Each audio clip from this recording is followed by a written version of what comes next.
벌써 11월입니다. 감사의 계절이 왔지요. 한 해를 시작한 게 바로 엊그제 같은데 벌써 이 한 해의 마지막 저물어가는 한 해를 보게 됩니다. 이 시점에서 제가 한번 질문을 던져보시죠. 여러분 올해 행복하셨습니까? 아멘.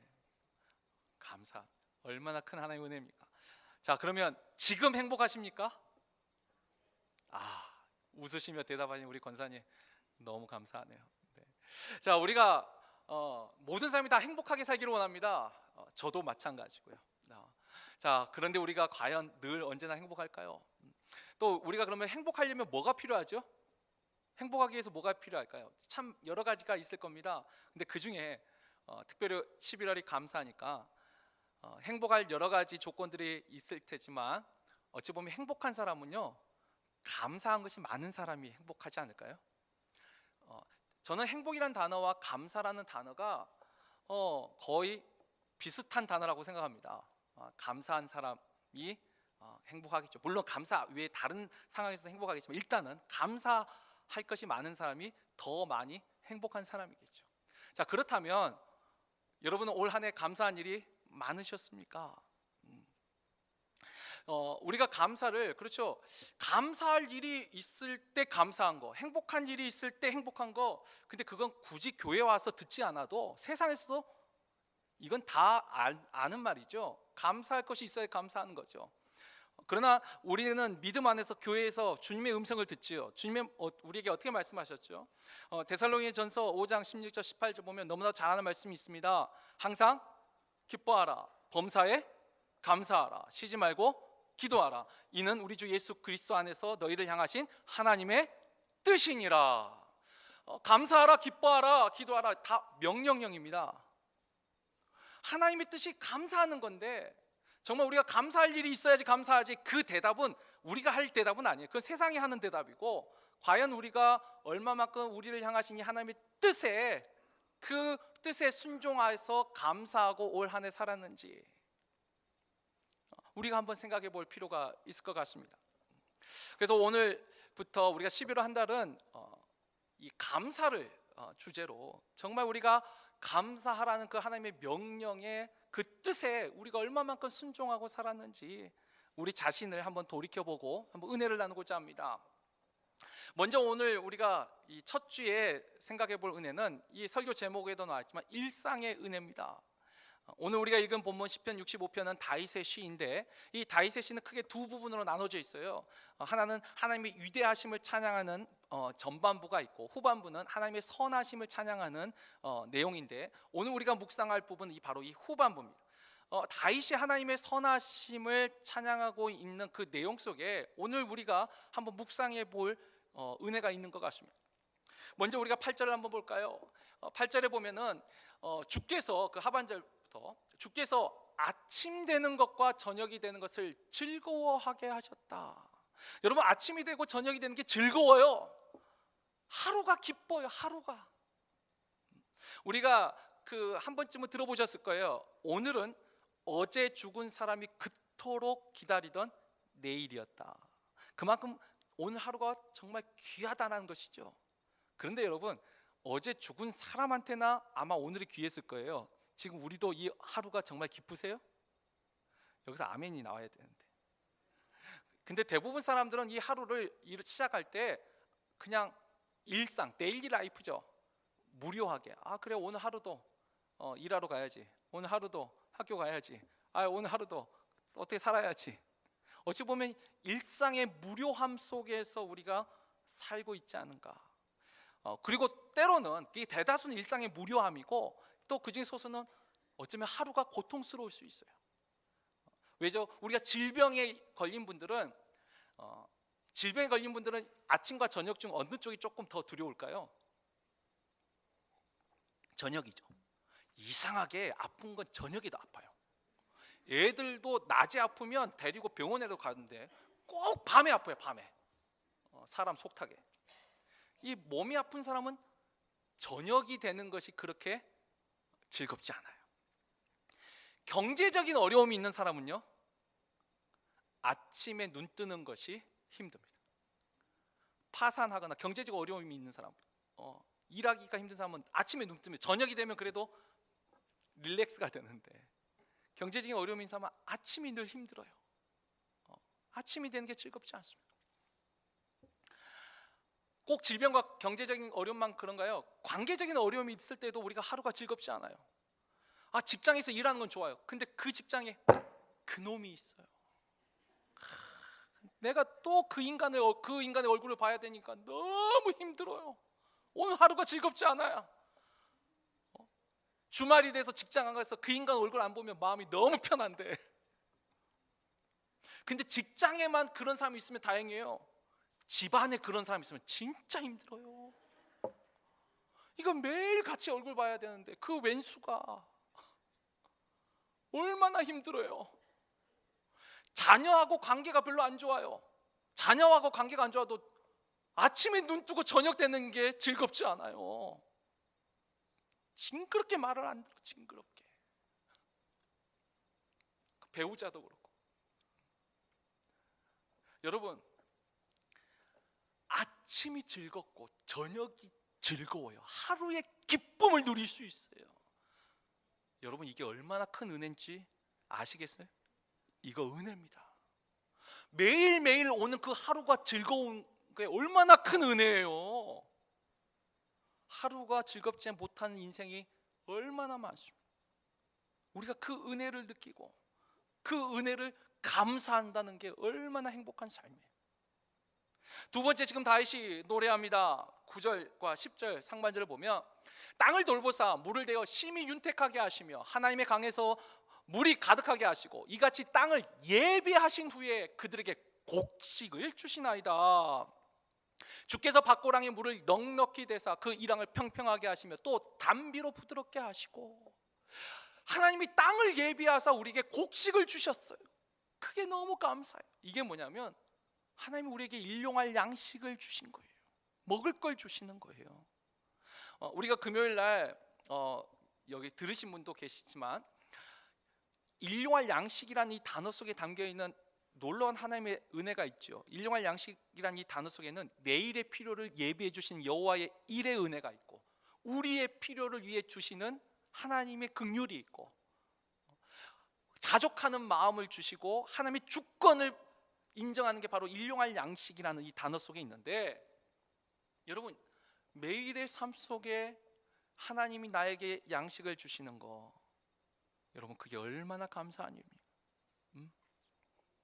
그리고 이와 같이 땅을 예비하신다는 그 말 속의 의미가 뭐죠? 신명기 11장 14절 우리 한번 다 같이 한번 읽어보죠. 특별히 이 이스라엘에서는 이 우기와 건기가 나눠져 있는 이 기후에서는 이게 굉장히 중요한데, 우리 한번 다 같이 읽어보죠.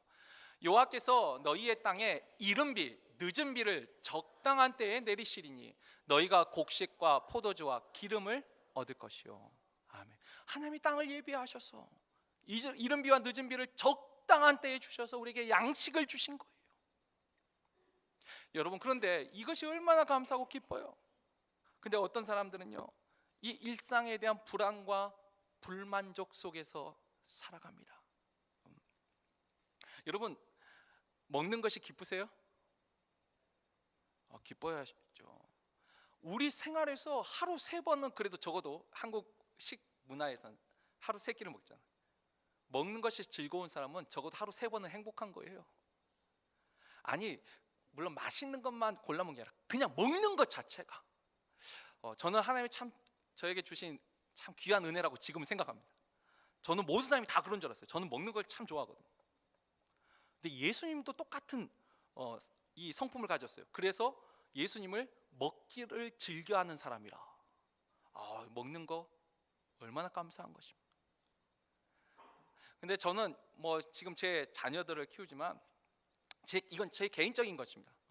저는 저희 아이들을 편식하는 꼴을 못 봅니다. 먹는 게 얼마나 귀한데. 제가 아이들한테 그래요. 지금 이 순간에도 먹을 것이 없어서 굶어 죽는 아이들이 있다고. 그런 아이들을 생각하면 이게 먹을 수 있다는 게 얼마나 감사해요.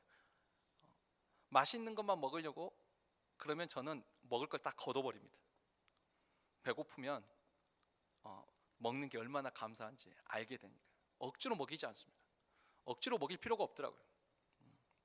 억지로 먹일 듣게 되면 나중에 불평만 생겨요. 이건 맛없어, 이건 맛없어, 이 소리만 자꾸 해요. 싹 걷어가 버리면 먹는 것 그 자체가 얼마나 귀한 은혜인지, 감사한 것인지 저는 알게 될 거라고 생각을 합니다. 다행히 그래서 뭐 저희 아이들 편식 없이 잘 커줘서 감사한데 몇 번 저한테 반항을 했지만 씨알도 안 먹혔죠. 근데 아무튼 그렇습니다. 여러분,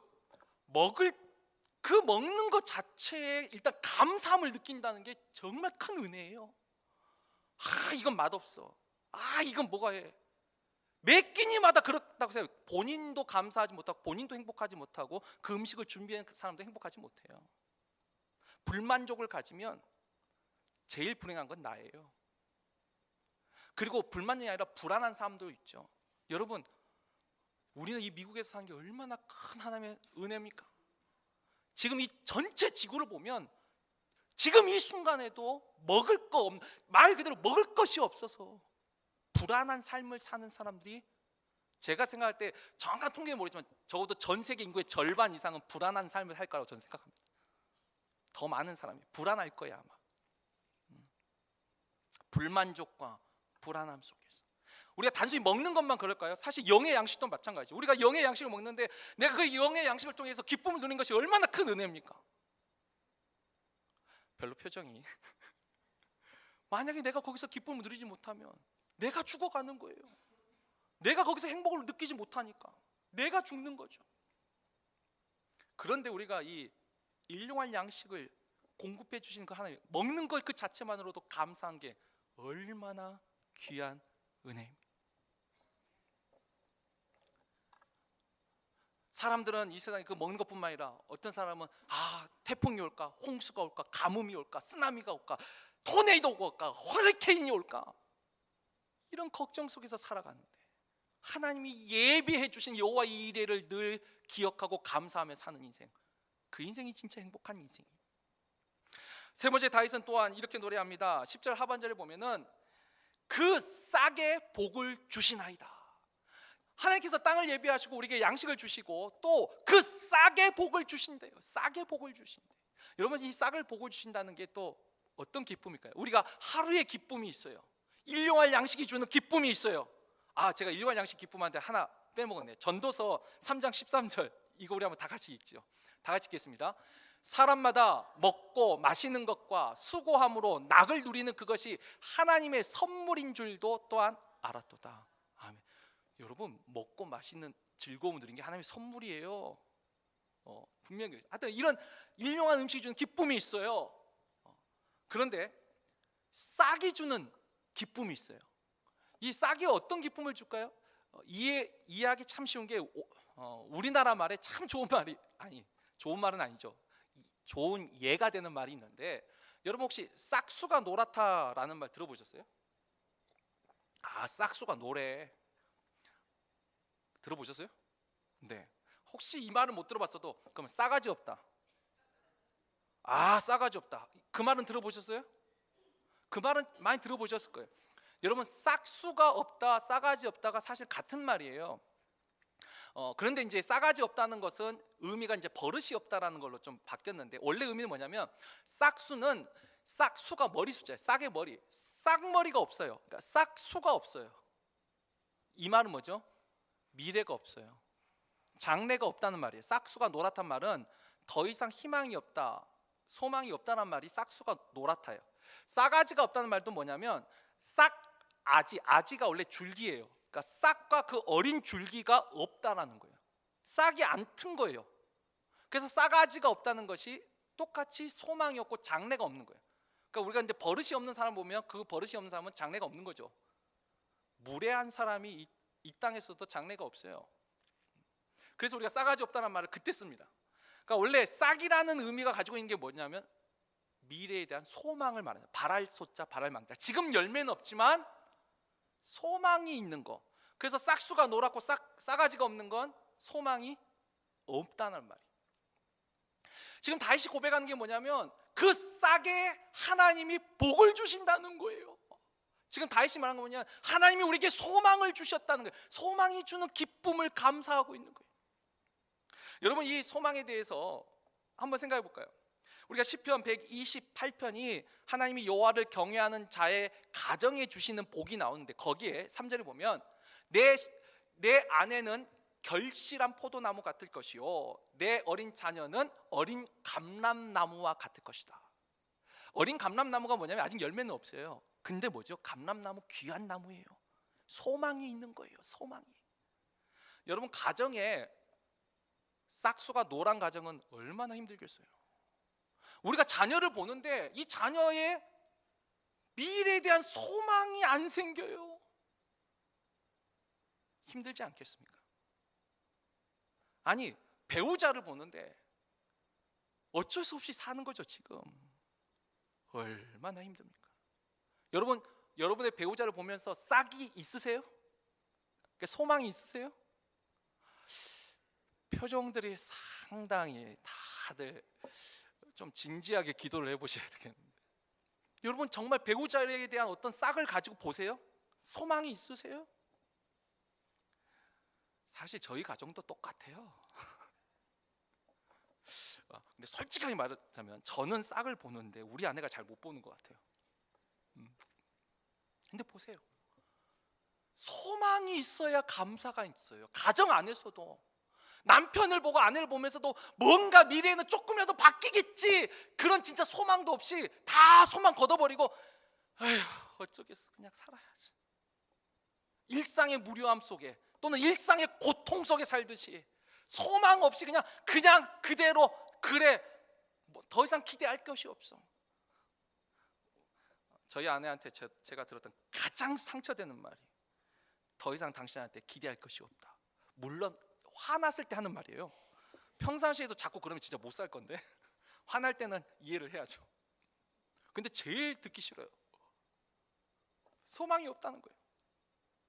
가정 안에 여러분 소망이 없으면 정말 힘들어요. 배우자끼리, 자녀와 부모 사이에 소망이 없으면. 여러분 가정만 그럴까요? 교회도 마찬가지죠. 우리가 교회를 보는데 여러분 교회에서 싹을 보세요? 싹을 보세요? 아니면 다른 걸 보세요? 저도 목회자입니다. 이 교회 빈자리를 보면 저도 가슴 아파요. 근데 어느 순간 저한테 하나님 말씀을, 계속 안 좋은 것만 보고 실망하면서 사는 인생보다 그래도 이 자리에 앉아 있어서 또 그 얼굴에 빛이 나는 사람들이 있다는 거기에 주목하기로 했습니다. 우리가 싹에 주목을 하고 있는지 아니면 다른 것에 주목하는지, 내가 정말 행복한 삶을 살고 있는지, 우리 자신을 기만하라는 것이 아니라 내가 무엇을 보고 있는지 생각해 볼 필요가 있습니다. 일터도 마찬가지입니다. 여러분 우리가 생업, 삶의 터전에 갔는데 여러분 일하는 곳에 싹이 있으세요? 제가 어떤 분들 대화를 할 때 더 이상 이 일은 비전이 보이지 않습니다. 그러니까 사양길이라고 하죠. 점점 없어져가는 직업. 여러분 그렇게 생각하면서 그 터전에서 일할 때 얼마나 힘이 듭니까? 힘들지 않겠어요? 내가 일하는 그곳에 소망이 있어야 되잖아요. 목회자로서 저도 우리 교회, 저는 싹을 볼까요? 소망이 있을까요? 저는 그래도 하나님의 은혜에 감사합니다. 아직 모르겠어요. 저는 우리 교회 안에 소망을 봅니다. 왜냐하면 그걸 잃어버리면 내가 가장 불행해지니까. 그냥 먹고 살기 위해서, 그냥 생계를 위한 목회를 할 그것밖에 더 되겠어요? 소망이 없다면, 미래에 대한 기대가 없다면. 여러분 우리가 가정, 교회, 생업만 그럴까요? 심지어 우리가 살고 있는 이 나라도 마찬가지죠. 여러분 이 나라에 대한 싹을 보세요? 소망이 있으세요? 아멘. 우리 권사님 감사합니다. 근데 다 아멘 하고 싶은데 타이밍을 못 맞춘 거죠. 한 번 더 기회 드릴게요. 우리가 살고 있는 이 나라, 여러분 소망을 가지고 계세요? 아멘. 여러분 이게 은혜입니다. 지금 오늘날 최근에 가장 이슈가 뭐죠? 남미 캐러밴 이슈가 있죠. 여러분 우리가 그 사람들 오는 것 우리 입장에서만 생각하면 뭐 막아야 된다 어쩐다 이런 논의가 있는데, 그냥 자기가 태어난 나라예요. 자기가 살던 나라를 떠나고 있어요. 그 사람들은 자기가 살던 나라에서 싹을 보지 못한 거죠. 소망을 보지 못한 거예요. 여러분 아무리 미국이 좋다 한들 자기가 태어난 나라, 자라난 나라, 그 나라보다 좋을까요? 근데 그만큼 힘들었던 거예요. 그 나라에 소망이 있었다면 그 사람도 떠나지 않았을 거예요. 우리가 오라고 해도 안 올걸요? 그 나라에 소망이 있다면. 여러분, 그러니까 우리가 이 세상 살아가면서 내가 살고 있는 가정, 내가 일하는 일의 터전, 또 우리는 신앙생활하는 우리가 신앙생활 이 교회, 우리가 살고 있는 이 나라 안에서 소망을 발견하지 못하면, 진짜 싸가지 없다라고만 생각하면, 싹수가 놀았다 생각하면 그게 불행한 거예요. 근데 거기에 대해서 그 싹을 통해 기쁨을 누리니 얼마나 감사해요. 여러분, 이 소망이 주는 기쁨의 반대가 뭐냐면 희망을 잃은 실망이 있어요. 이 희망도 소망이와 같은 단어죠. 바랄 소자 바랄 이자. 근데 실망은 뭐죠? 잃어버린 거예요. 잃어버리는 소망까지만 해도 괜찮아요. 잃어버린 실망이 자꾸 쌓이면 이제 뭐가 되죠? 절망이 됩니다. 이제 끊어지는 거예요. 실망의 늪에서 못 빠져나오면 반드시 절망의 구렁텅이로 들어가게 되어 있습니다. 가정 안에서 자꾸 실망이 쌓여요. 실망하다가 절망.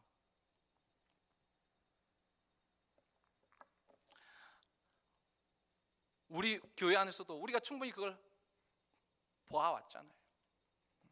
우리가 스스로 실망의 늪에서, 절망의 늪에서 못 빠져나오면 절망의 구렁텅이에 빠지게 돼요. 지금 다윗이 지금 그 이야기를 하고 있어요. 그리고 11절 다윗은 또 이렇게 하나님의 은혜 감사합니다. 주의 은택으로 한 해를 관씌우시니 주의 길에는 기름방울이 떨어지며. 주의 은택으로, 은택이 뭐냐면 도울 은자 도울 택자, 은혜와 도움이에요. 주의 은혜와 도움으로 한 해를 관을 씌우셨다. 개역한 거는 연사의 관을 씌우셨다.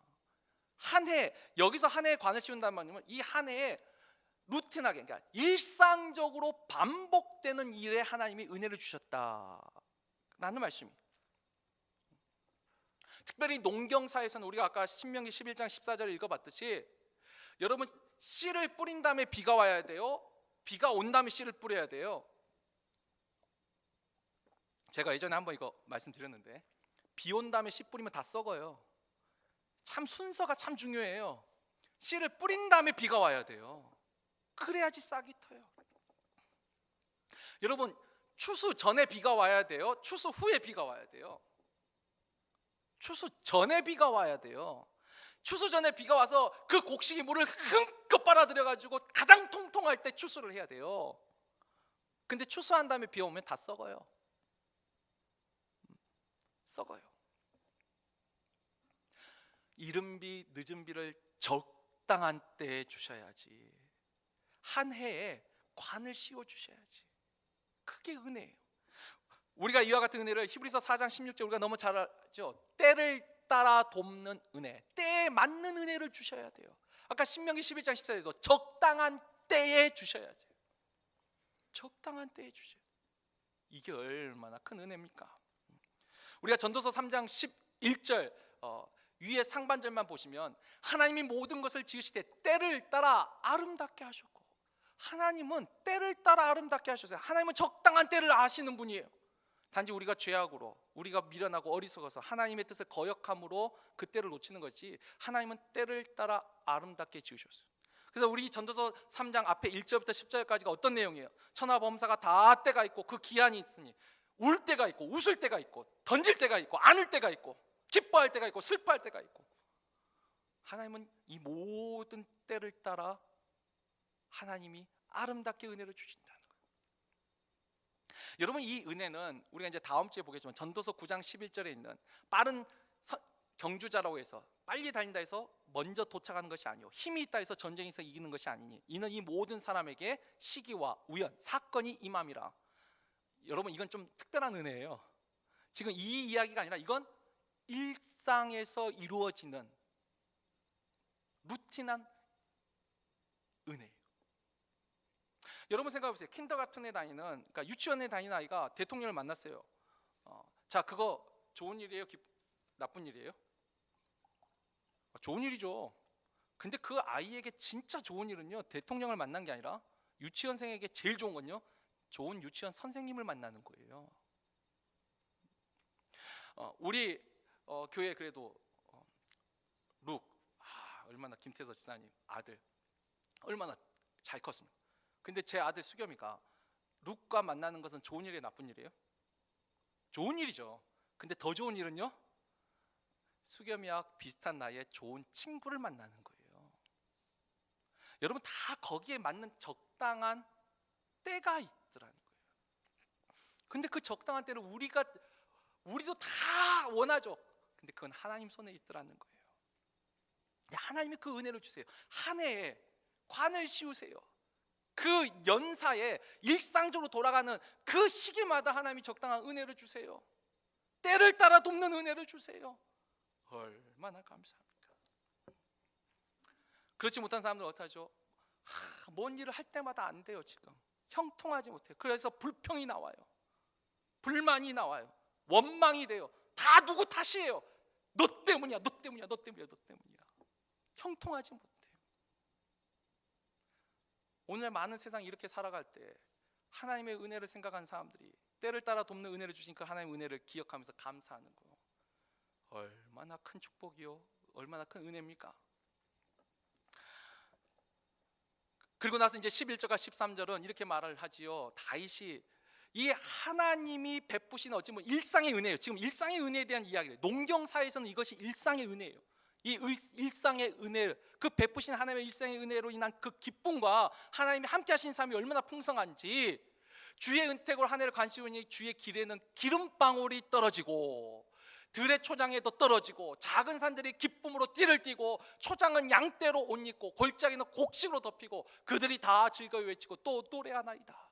풍성한 삶이 있더라는 거예요. 감사의 삶이 있더라는 거예요.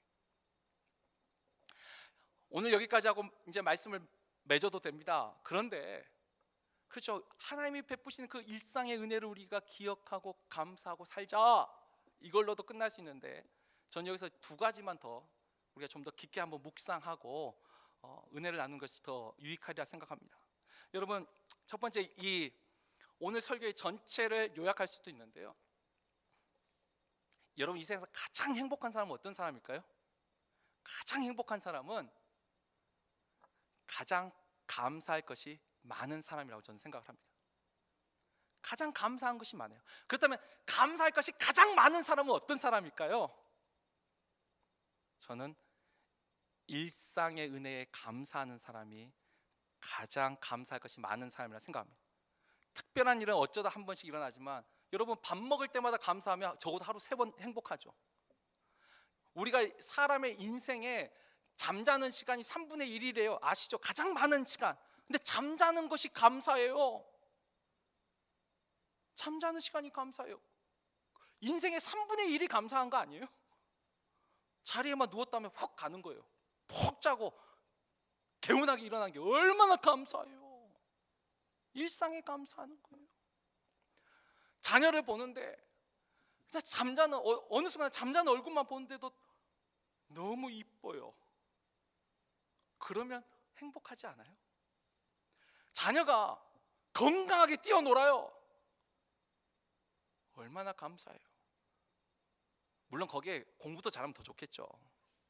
근데 공부 못한다고 자꾸 공부 못한 것에만 신경 쓰면서 건강에 뛰어노는 애한테 짜증내면 서로 불행하겠죠.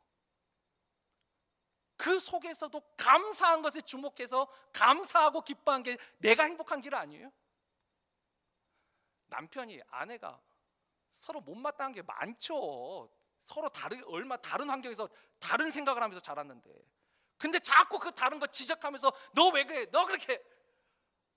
그래서 행복할까요? 야, 당신 이렇게도 생각할 줄 아네. 그러네. 그리고 그 사람이 나한테 해주는 거, 여러분, 밥만 해줘도 얼마나 감사해요. 저는 먹을 때마다 진짜 감사하던데, 이건 거짓말이 아니고 있어서 하는 말이에요. 진짜 그게 감사한 거예요. 그래서 거기에 대해서 투정하는 애들을 저는 그 꼴을 못 봐요.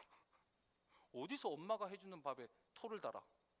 먹기 싫으면 나가, 저리 가, 식탁에서 나가. 엄마가 해준 건 세상에서 최고로 맛있는 거지. 제가 진짜 하는 말이에요. 우리 아내한테 물어보세요. 엄마가 해주는 게 최고예요. 식당에서 하는 것보다도 엄마가 최고죠. 밖에서 돌아다니면서 먹는 것보다 집에서 먹는 집밥이 최고인 거예요. 내가 거기서 감사를 느껴야지 내가 행복하다니까요. 내가 거기서 감사를 못 느끼면 내가 늘 불행한 거죠. 행복을 느낄 수가 없어요. 제가 학창 시절에 아마 잘 모르실 거예요. 소리엘이라는 이 가수가 있는데 전 정말 좋아합니다. 이 소리엘이라는 가수를. 근데 이 분들이 부른 노래 중에 낮은 자의 하나님이라는 그 복음성가가 있는데 나의 가장 낮은 마음 주님께서 기뻐하시고 작은 일에 큰 기쁨을 느끼게 하시는도다. 이 가사 정말 제가 좋아하는데, 낮은 마음을 가진 사람이 작은 일에 큰 기쁨을 누려요. 저는 이 작은 일에 큰 기쁨을 느끼는도다 이 가사를 제 삶의 하나의 모토로 삼았어요. 이게 정말 귀한 깨달음이더라고요. 그렇죠? 일상에서 큰 기쁨을 느끼는 사람이 가장 행복한 사람 아니에요? 여러분, 이 맑은 하늘과 맑은 공기가 감사하세요? 그걸 느낀다면 행복한 거예요. 매번 똑같은 캘리포니아의 하늘이 아니라, 얼마 전에 그 한국에서 저희 그 처제가 처남댁이 왔었는데 제가 올 때만 해도 한국의 미세먼지가 그렇게 심각하진 않았어요. 근데 저 오고 나서 한 몇 년부터 계속 미세먼지가 심해졌는데, 딱 도착해서 미국 하늘을 보더니 너무 좋다는 거예요. 걱정 없이 애들을 데리고 나갈 수 있다는 그것만으로, 어디 관광지를 데려가서가 아니라 그것만으로 너무 좋아하더라고요. 제가 그걸 보면서 그렇지, 내가 이런 좋은 하늘에서 맑은 공기를 마시는 게 참 감사하다는 것을 잘 몰랐는데 그 기뻐하는 걸 보고 알았어요. 한국에서 그 미세먼지 주의보 이것 들으면서 스트레스 받던 사람이 미국 오니까 너무 좋더라는 거예요. 이 맑은 하늘, 맑은 공기 감사하더라. 생명이 있음이 감사하고, 화장실 내 힘으로 왔다 갔다 할 수만 있어도 얼마나 감사해요. 거동의 자유가 있는 거. 아니, 몸을 못 움직이는 분 중에 제일 힘든 게 화장실이래요. 그래도 우리도 부끄러움이라는 게 있잖아요. 딴 것은 다 남의 도움을 이렇게 받아서 하겠는데, 화장실 가는 건 남의 도움 받기가 어쩔 수 없이 받지만 참 힘들대, 마음이. 얼마나 그런데 생각하면 감사해요. 거동의 자유가 있고 화장실 내 힘으로 갔다 오는 것만 해도 얼마나 감사한 거예요. 그렇죠. 식사, 잠잘 때 감사하면 얼마나 감사합니다. 이 세상 가장 행복한 사람은 어떤 사람이라고요? 일상에 감사하는 사람이 가장 행복한 사람. 사실 이렇게 설교하는 저도 말씀을 준비하면서 나는 과연 그런가? 솔직히 부끄럽지만 저도 그러지 못해요. 정말 이게 주님의 명령이에요. 명령이니까 하는 거예요. 그래서 두 번째 우리가 묵상해야 될 게 이겁니다. 지금 우리가 생각할 때, 그렇죠? 그래 목사님, 몸이 건강하고 먹을 것이 있고 그러면 그 일상의 은혜 감사하죠. 그러면 몸 아픈 지금 저는 그러면 은혜를 못 받은 거네요. 지금 나는 몸이 아프고 나는 잠잘 때 자꾸 깨고 불면증이 있고 잠을 잘 못 자는데, 그럼 나는 하나님의 저주를 받은 거네요? 그런 건가요? 다시 쉽게 말하면 일상의 은혜가 없을 때 우리는 감사하지 못할까요? 남미의 캐러밴, 우리는 지금 남의 이야기 하듯이 하나요? 그럼 남미 캐러밴 그 사람들 저주받은 사람들인가요? 그 국가에서 희망을 발견하지 못한 사람들은 은혜가 없는 사람들인가요? 일상의 은혜가 없을 때 그럼 우리는 감사하지 못할까요?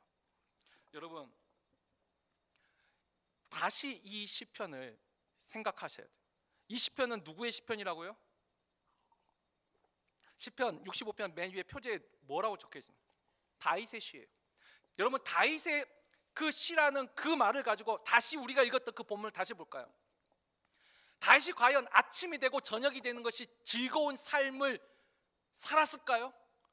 실제 그의 삶은 하루가 기쁜 삶이 많았을까요? 하루가 힘든 삶이 많았을까요? 여러분, 하루가 힘든 삶이 더 많았어요. 다윗은 군인이었어요. 평생을 전장터에서 누볐어요. 여러분, 전쟁을 하는 군인이 하루가 되는 것이 기쁠까요? 그 상황 자체가 즐거움을 누릴 수 있는 상황이 아니에요. 그리고 또 하나, 우리가 잘 아시지, 다윗은 10년을 도망치며 살았어요. 저녁에 잠잘 때 혹시 누가 나를 죽이지 않을까? 다리 뻗고 잤을 수 있었을까요? 다윗이? 여러분, 나중에 왕이 된 다음에는 늘 기뻤을까요? 자기 아들이 자기 죽이겠다고 나섰어요. 자기 자녀가 서로 강간하고 서로 죽여요. 얼마나 많은 사람들이 다윗을 비난을 했는지 몰라요. 시므이는 비루한 자요, 빌어먹을 자요, 피 흘린 자요, 욕했어요. 시편을 보면 다윗이 예루살렘을 떠날 때 예루살렘 성 위에서, 성벽에서 다윗을 비난했어요. 여러분, 다윗이요 결코 아침이 되고 저녁이 즐거운 삶, 저녁이 되는 걸 즐거운 삶을 산 사람이 아니에요. 시간만 봐도 힘들 때가 더 많았어요. 그리고 여러분, 다윗은 농사를 짓는 사람이 아니에요. 농사를 짓지 않았어요. 그렇기 때문에 이 농경사에 지금 일하는데 이거 자신의 지식으로 한 게 아니라 정말 이 다윗은 먹는 것을 감사하게 생각했어요. 광야에서 먹을 게 얼마나 없었어요. 그래서 그 진짜 되도 않는 그 나발의 집에도 먹을 것을 구하러 사람을 보냈다가 모욕을 당해가지고 내가 그를 죽여버리리라 간 적도 있었잖아요. 얼마나 힘들었어요. 광야에서 먹을 것이 없었어요. 도망치고 다닐 때 늘 하루하루 낀 일을 걱정했던 게 다윗이. 그래서 아는 거예요. 이 한 끼가 얼마나 감사한 것인지, 주님께서 예비하사 먹게 해주신 것이 그 은혜가 얼마나 감사한지. 그는 결코 광야 사막길을 방황할 때 늘 먹을 것이 풍족해서 감사하고 있는 게 아니에요. 그 싸게 복을 주셨다. 다윗이 늘 소망 가운데 살았을까요? 저는 맞습니다. 소망을 가졌어요. 근데 다윗도 소망을 잃어버릴 때가 있었어요. 언제냐면 블레셋으로 망명할 때. 그때는 성경도 다윗이 마음에 지쳤다, 더 이상 소망을 발견하지 못하니까 떠났어요. 그 땅을 떠나더라고요. 소망이 없으면 떠나는 거예요. 그렇죠. 소망이 있는 사람은 떠나지 않아요. 소망이 없기 때문에 떠나는 거죠. 실망이 쌓여 절망에 빠졌기 때문에 떠난 거죠. 다윗도 그런 적이 있어요. 그런데 다윗이 찬양하고 있어요. 한 해의 관을 씌우세요. 연사의 관을 씌우세요. 물론 잘 될 때도 있었어요. 군대 장관이 되고 승승장구할 때도 있어요. 그러나 힘들 때가 더 많았어요. 그런데도 다윗은 감사하고 있어요. 이게 뭐죠? 일상의 은혜와 감사가, 우리가 처음에 데살로니가전서의 그 말씀도 그렇지만 하나님의 명령이고 하나님의 뜻이더라는 거예요.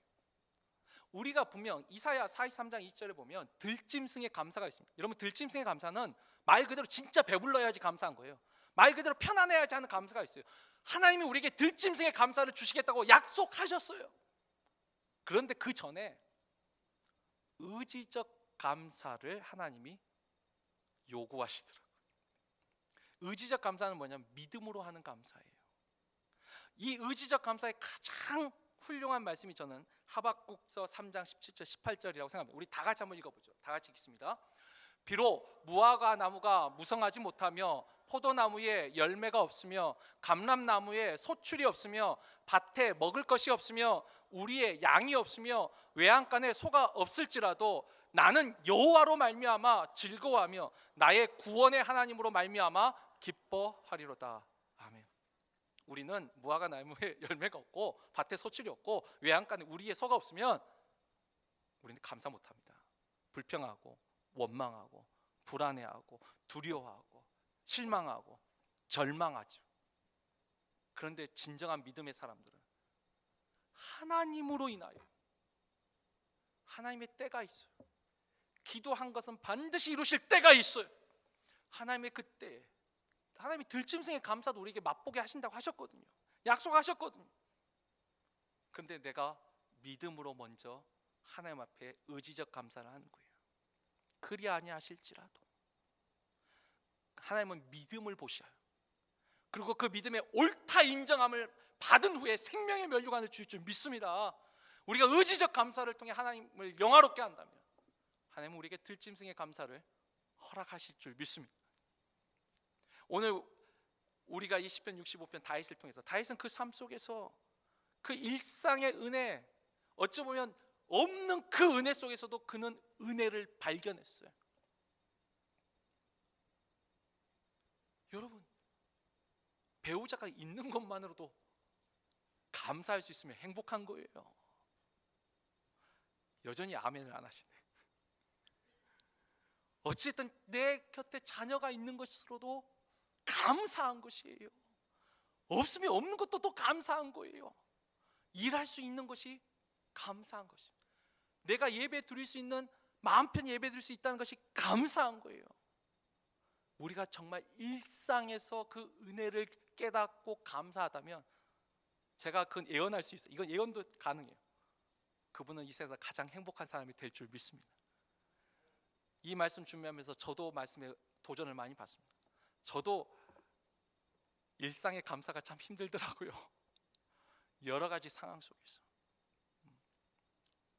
근데 또 말씀 읽고 그 말씀이 주는 은혜 또 깨닫고 또 마음에 결단하고, 그래 감사하자, 기뻐하자, 하나님의 명령이니까 해보자.